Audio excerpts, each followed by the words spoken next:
ተመልካቾቻችን አሁን የደረሰን ሰበር ዜና አለ። ትላንት የጀመረው ጥቃት ቀጥሎ በዛሬው ዕለት በወሎ የአማራ ፋኖ ምስራቅ አማራ ቀጠና ሚኒሊክ እዝ በርካታ ድሎችን መቀዳጀቱ ተገለጸ። ከ500 በላይ የአብይ አህመድ ወታደሮችን መማረኩን ነው አሁን በደረሰን መረጃ ላይ ተመለከተው። በርካታ ተሽከርካሪዎች በቁጥጥር ስር ውለዋል። የግዳን ወረዳ የመንግስት ባለስልጣናት ሊያመልጡ ሲል መደምሰሳቸው ነው በመረጃው ላይ ተመለከተው።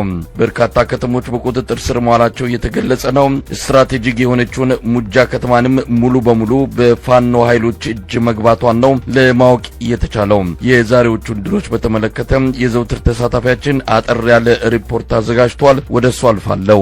በሰሜን ወሎ በቆላማ አካባቢዎች በትናንትናው ዕለት ከፍተኛ የሆነ ድል ተጎናጽፎ ነበረ። ሁለት ክፍለ ጦር አብዛኛው ሰራዊቱ ተደምስሶ ተማርኮ እንዲሁም ቆስሎ ተበትኖ በጣም በርካታ የጦር መሳሪያዎች ምርኮ እንደተገኙ በትናንትናው ዕለት የተዘገበ ጉዳይ ሆኗል። በዛሬው ዕለት ደግሞ ውጊያው በጣም በሰፊው በአጠቃላይ በሰሜን ወሎን ሙሉ በሙሉ ከአገዛዙ ጦር ለማጽዳት ከፍተኛ እንቅስቃሴ እየተደረገ ነው። በዚህ ቦታ ላይ በተለይ ሙጃ በተባለ ከተማ ላይ የአገዛዙ ዋና ማዘዣ ጣቢያ አድርጎ ለ2 ዓመት የተቀመጠበት ቦታ ነው። እቺ ስትራቴጂካዊ ከፍተኛ ጠቀሜታ ያላት የሙጃ ከተማ የግዳን ወረዳ ዋና ከተማ ነች። በዚህች ወታደራዊ ቦታ ላይ ጀነራሎቹ ማዘዣ ጣቢያ አጠቃላይ በሰሜን ወሎ የሚደረገውን እንቅስቃሴ እስከ ደቡብ ጎንደር ጫፍ ድረስ እስከ ቆቦ አላማጣ ራያ ድረስ የተወረወሩ ያጠቁበትና ማዘዣ ጣቢያ አድርገው ሲገለገሉበት የነበረ ቦታ ነው። ይሄ ቦታ ከዚህ በፊት እንደሚታወቀው በፌዴራል መንግስቱና በህወሓት በተደረገው ጦርነት የህወሓት ኃይሎች በሙጃ ከተማን ከተቆጣጠሩ በኋላ ነው አስፍተው ወደ ደቡብ ወሎ ወደ ደቡብ ጎንደርም ወደ ሰሜን ጎንደርም አጠቃላይ አስፍተው ማጥቃት የጀመሩት እና አጠቃላይ በዛ አካባቢ ያለውን ሰራዊት ደምስሰው ወደ ሰሜን ሸዋ የተሻገሩት ሙጃ ከተማ ላይ ከፍተኛ ተጋድሎ አድርገው ይችን ወታደራዊ ስትራቴጂክ ቦታ ከተቆጣጠሩ በኋላ እንደሆነ ይታወቃል። ዛሬ ደግሞ የአማራ ፋኖ ብሔራዊ ኃይል ምስራቅ አማራ ሚኒሊክ እዝ ባደረገው ተጋድሎ ግማሽ ቀን ብቻ ዛሬ ጠዋት ነው ውጊያው የተጀመረው። እስከ 7 ሰዓት ድረስ አሁን አንተና እኔ እስከተነጋገርንበት ሰዓት ያለው የውጊያ እንቅስቃሴ ገና ያልተቋጨና በጣም አስፍቶ በሰፊው እንቅስቃሴ እየተደረገ ቢሆንም በተደረገው ውጊያ 500 የመከላከያ ሰራዊት አባላት መማረክ ችለዋል። የሙጃ ከተማን በተለይ ዋና ማዘዣ ጣቢያውን ከተቆጣጠሩ በኋላ በዛ የነበረው 3 ኦራል ወታደራዊ ኦራሎችን ጨምሮ 12 ተሽከርካሪዎችን በእጃቸው አስገብተዋል። ከአንድ ግንባር ብቻ በተለያየ አቅጣጫ ነው ውጊያ የከፈቱት። በአንደኛው የውጊያ አቅጣጫ ብቻ 6 ድሽቃ መማረክ መቻላቸውንና የግዳን ወረዳ አመራር ከውጊያ ቀጠና ሸሽተው በራሳቸው እንቅስቃሴ ሲያረጉ በቆረጣ ተይዘው ሙሉ በሙሉ መደምሰሳቸውን ነው መረጃው የደረሰን። ወልዲያ ላይ ከተማዋን አካባቢ ላይ ከፍተኛ ውጊያ እየተደረገ እንደሆነ ነው መረጃዎች የደረሱኝ። ወደ ማታ አካባቢ ወደ ምሽት አካባቢ ትናንትና ምሽት አካባቢ ወደ ወልዲያ ዙሪያ አካባቢ ከፍተኛ ውጊያ እየተደረገ እንደሆነ ይታወቃል። ወልዲያን መቆጣጠር የሚችሉ ከሆነና አሁን ሙጃ ከተማን ከተቆጣጠሩ በኋላ ወደ ጋሸና ሄደው ጋሸናን ከተቆጣጠሩ በኋላ ደቡብ ጎንደርን ከሰሜን ጎንደር፣ ደቡብ ጎንደርን ከሰሜን ወሎ፣ ሰሜን ወሎን ከደቡብ ወሎ አጠቃላይ ምዕራብ ወሎንም የሚቆራርጥና መንግስት እንደ መንግስትነት ቆሞ ሎጂስቲክስ ሬሽን ወታደራዊ እንቅስቃሴ ሊያደርግበት የሚችሉትን ዋና ስትራቴጂክና ጠቀሜታ ያላቸውን ቦታዎች የሚነጠቅ መሆኑና አጠቃላይ ቦታው እየጠበበበትና በሞራልም እየከሰረ እየመጣ እንደሆነ ነው ማየት የሚቻለው። እንግዲህ ብዙ ቦታ ላይ ነው ውጊያው እየተደረገ ያለው። ይህ ውጊያ ወደ ድቡኮ፣ ዳቦ፣ ስታይሽ፣ አሁን ተገኝ፣ መቄትና ገረገራ ይስፋፋል የሚል መረጃዎች እየመጡ ነው። ላሊበላ አካባቢ በኤርፖርቱ ዙሪያ ከፍተኛ ማጥቃት እያደረገ እንደሆነ ነው የተሰማው መረጃ። እንግዲህ ከባድ ጦርነት እየተደረገ ቢሆንም አጠቃላይ እንደ ትናንትናው የተገኘውን በአሃዝ ለመጥቀስ ውጊያው ከተጠናቀቀ በኋላ መረጃዎችን አጠናክረን የምንመለስ መሆኑንና ነገር ግን ውጊያው የሰሜን ወሎ አጠቃላይ ወረዳዎችን ከአገዛዙ ጦር ሙሉ በሙሉ ለማጽዳት ከፍተኛ የሆነ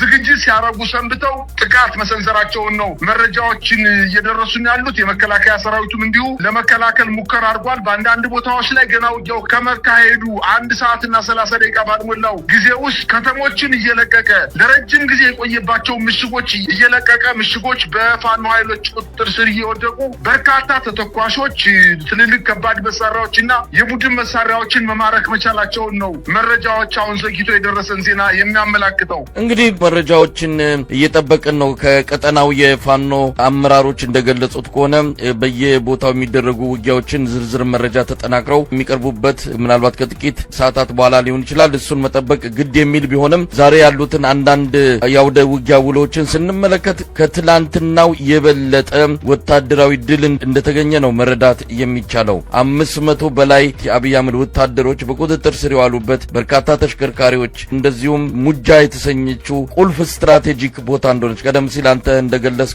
በተለያዩ ጊዜ በሚደረጉ ውጊያዎች እችን ከተማ የተቆጣጠረ ኃይል ድሎችን የማግኘት እድሉ ሰፊ እንደሚሆን ከዚች ከተማ በመነሳት በአራቱም አቅጣጫ ያሉትን ቀጠናዎች በቀላሉ ለመያዝና ለመቆጣጠር የሚያስችል እንደሆነ ነው የሚነገረውና ሙጃን መቆጣጠር በራሱ እንደ ትልቅ ድል ሊታይ የሚችል ነው። ለማንኛውም በርካታ አካባቢዎችን ውጊያ እየተደረገ ያለው በአገዛዙ በኩል ከዚህ በኋላ ምን ሊያደርግ ይችላል? ሰሜን ወሎ ላይ ያለው አጠቃላይ ሁኔታ መልኩን እየቀየረ በአጠቃላይ ነገሮች እየተለዋወጡ እየመጡ ነው የምንሰማቸው መረጃዎች የሚያመለክቱት። መሳይ ትናንትና በሰሜን ወሎ በተደረገው ውጊያ ከ300 በላይ ሁነን ወደ ውጊያ ገብተን 2 ሰዎች ብቻ ነው በህይወት የተገኘ ነው። ሌላው ወይ ሙቷል ወይ ቆስሏል ወይ ገደል ገብቶ ሙቷል የሚል መረጃ በቪዲዮ ተለቋል። አጠቃላይ ስርዓቱ ግማሽ ቀን ባልሞላ ጊዜ ውስጥ ይህን ያክል ቁጥር በየትኛው የውጊያ ቀጠና ተማርኮ ያውቃል? ምናልባት ከዚህ በፊት በደጋዳሞት ክረምት ላይ ደጋዳሞት ፈረሴትን ለመቆጣጠር እንቅስቃሴ ያደረገው የመከላከያ 2 ክፍለ ጦሮች 31ኛና 57ኛ ክፍለ ጦር ወደ ደጋዳሞት ፈረሴት እንቅስቃሴ ሲያደርጉ ከተማዋ ከመድረሳቸው በፊት የፋኖ ኃይሎች አጥቅተው ሙሉ በሙሉ መደምሰሳቸውና አብዛኛው ቁጥር መማረኩ ይታወቃል። ከዛ ቀጥሎ ለመጀመሪያ ጊዜ ግማሽ ቀን ባልሞላ ጊዜ ውስጥ 500ና ከዛ በላይ የመከላከያ ሰራዊት መማረክ ማለት እንግዲህ ከዚህ ውስጥ ወታደራዊ አዛዦች አሉ፣ ኮሎኔሎች ይኖራሉ፣ ሻለቆች ይኖራሉ፣ የጋንታ መሪዎች ይኖራሉ፣ በአጠቃላይ የሬዲዮ መኮንኖች ይኖራሉ። ስርዓቱ በዛ አካባቢ የነበረው የማዘዣ ጣቢያ ተመቶ በፋኖ ቁጥጥር ስር ገባ ማለት የአካባቢ ሙሉ በሙሉ ሰራዊቱ ፈርሰዋል ማለት ነው። ከእዝ ጠገገት ወይም ከኮማንዲንግ ሲስተም ወጥቶ በአገኘበት ጫካ ራሱን ለማደር እየተንቀሳቀሰ ነው ማለት ነው። ይሄ የሚጠቁመው መሳይ የወረዳ አመራሮቹ ከእዝ ጠገገታቸው ከመከላከያ ሽፋን እየሰጠ እንዳቆያቸውና አሁን መከላከያው እንደማያድናቸው ሲያውቁ ወደ ጎራባች ወረዳዎች መኪና ይዘው ሊያመልጡ ሲሉ መመታታቸው ራሱ እንግዲህ እኔን ይቀጣ ብለው ሌሎች ወረዳዎች ትምህርት ወስደው ከዚህ መታቀብ እንዳለባቸው ነው በዚህ አጋጣሚ መግለጽ የምፈልገው። በአጠቃላይ ግን ስርዓቱ በሰሜን ወሎ ብቻ አይደለም። ይሁን ስርዓቱ እየፈረሰ ከመሆኑ በተጨማሪ የፋኖ ኃይሎች ውጊያ በሚያደርጉበት አካባቢ የሚገዳደራቸው ኃይል እንደሌለና ሰራዊቱ ፊት ለፊት ሞራል ኑሮት የፋኖ ኃይሎችን ለመምታትም ይሁን ለመከላከል አቅመ ቢስ የሆነ ስርዓት እንደሆነና ምናልባትም ጀንበር እያዘቀዘቀች እንደሆነ ነው ማየት የሚቻለው። እንግዲህ በየትኛውም የውጊያ ቀጠና ከ500 በላይ የመከላከያ ሰራዊት እጅ የሰጠ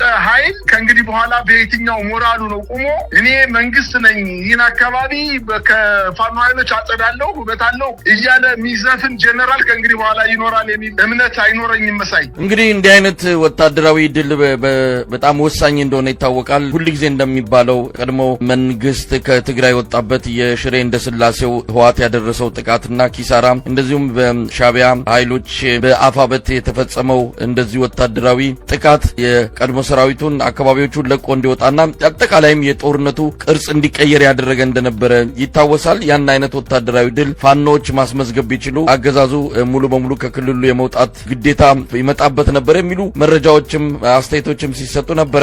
ይሄ አሁን የምናየው እነዚህ አይነት ወታደራዊ ድሎች የተደገሙበት እንደሆነ ነው። እንግዲህ ምን ማለት እንደሚቻል ከአገዛዙ በኩል የሰማነው ነገር የለም። ምን እያሉም እንዳለም በጉዳዩ ላይ የሚያስተባብሉት ሐሰት ነው ብለው የሚገልጹት አይደለም። በቪዲዮ ጭምር ተጠናቅሮ እየወጣ ያለ መረጃ ስለሆነ ከጊዜ በኋላ ምን ልናይ እንችላለን? የአብይ አህመድ ሰራዊት ተጨማሪ ኃይሉን ወደ ሰሜን ወሎ አምጥቶ ዳግም እልቂት በሰራዊቱ ላይ እንዲከሰት ያደርጋል ወይስ በሰሜን ወሎ የተደረገው በሌላ አካባቢ እንዳይደገምበት ሰራዊቱን ለማውጣት ይገደዳል ማለት ነው? ስርዓቱ እኮ ልብም ጀሮም አይን የሌለው ስርዓት ነው። የሞተ ያለው የድሃ ልጅ ነው። የድሃ ልጅን ደግሞ ወደ ግንባር እየወሰደ እያስፈጀ መሆኑን በትናንትናው ዕለት በሚዲያ ቀርበው በቪዲዮ ቀርበው የተናገሩት ኃይሎች ይኸው ከእናንተ እጅ በሰላም ተርፈን መግባታችን ለእናቶቻችን በሚዲያ ቀርበን እናቶቻችን በህይወት እንዳይሆን በማድረጋቸው እውነት ለፋኖ ከፍተኛ ክብርና ምስጋና አለን ብለው የተናገሩ ምናልባትም የ16 የ17 እና የ18 ዓመት እድሜ ያላቸው ወጣቶች መሳሪያ ተሸክመው ወደ ውጊያ ቀጠና አይደለም ወታደራዊ ስልጠና በአግባቡ ያልወሰዱ ወታደሮች እንደሆኑ እኮ በሚዲያ ላይ